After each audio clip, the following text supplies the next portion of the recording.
정신질환의 원인이 유전이라는 말이 있던데 사실인가요?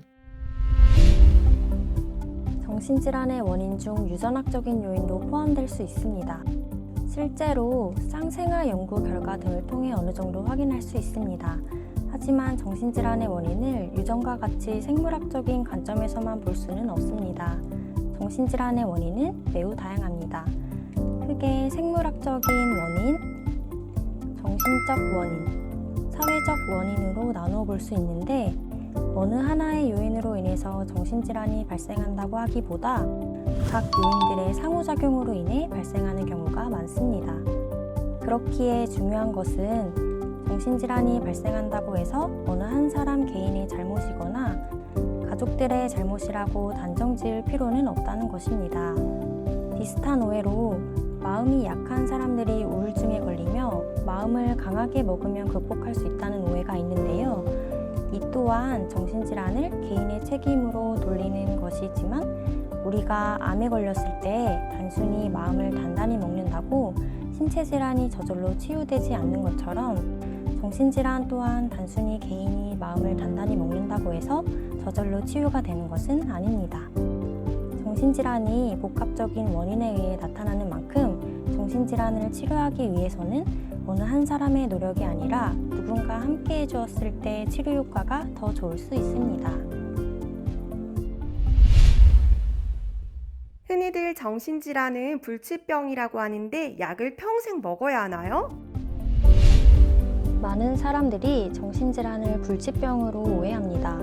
물론 정신질환의 종류에 따라 난치병이라고 불릴 수 있습니다. 즉, 치료가 어려울 수는 있으나 치료를 못하는 병은 아니라는 것입니다.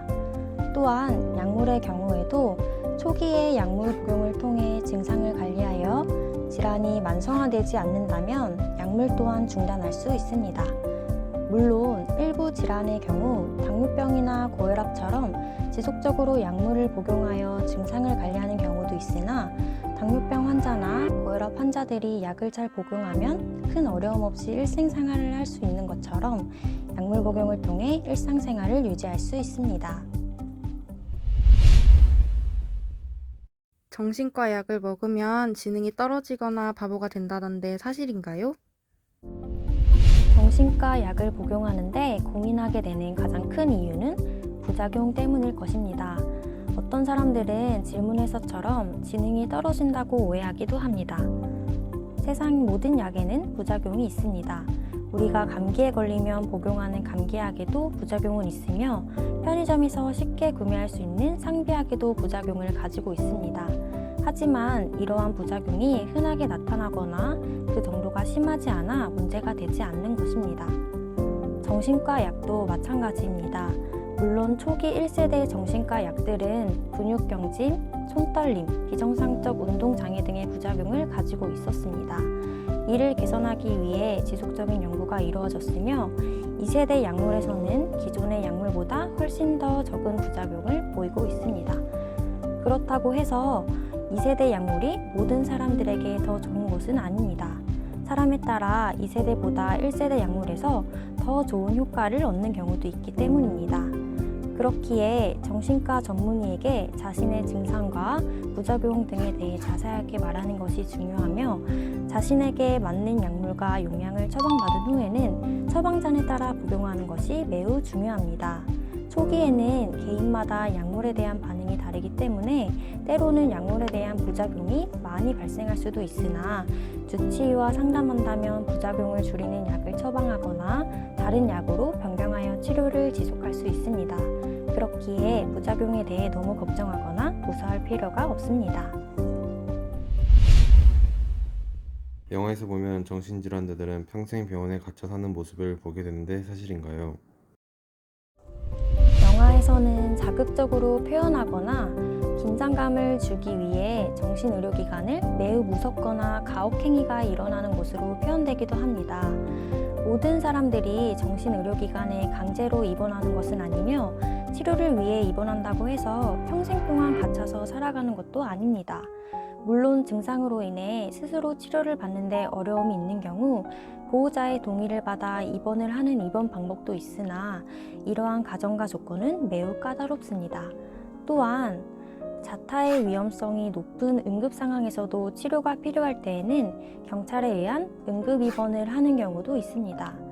하지만 입원 후에도 주기적으로 입원 적합성 심사를 통해 입원 지속 필요성에 대해 심사를 하게 됩니다.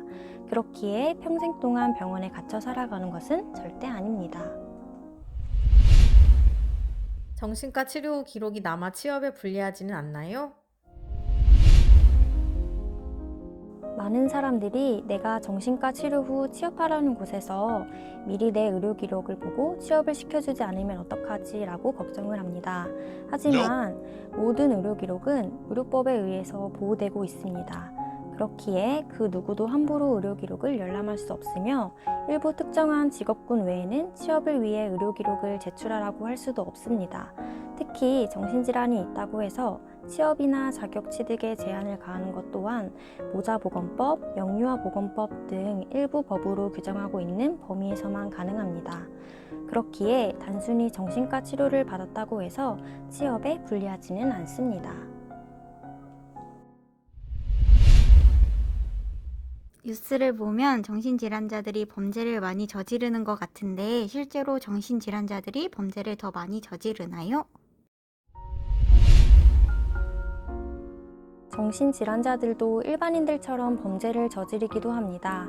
하지만 때로 뉴스와 같은 미디어 매체에서 정신질환자들에 대한 범죄에 대해 자극적이거나 가장해서 보도를 하는 경우도 있으며 때로는 추측성 보도를 하는 경우도 있습니다. 이로 인해서 많은 정신질환자들이 잠재적 범죄자로 낙인을 갖고 살아가기도 합니다. 통계에 따르면 정신질환자들의 강력 범죄율보다 일반인들의 범죄율이 훨씬 높다는 것을 알 수 있었습니다.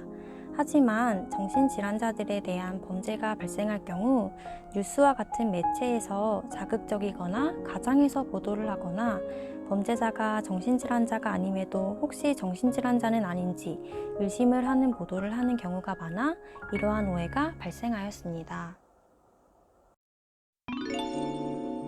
오늘은 정신질환에 대한 오해와 편견에 대해서 알아보았습니다.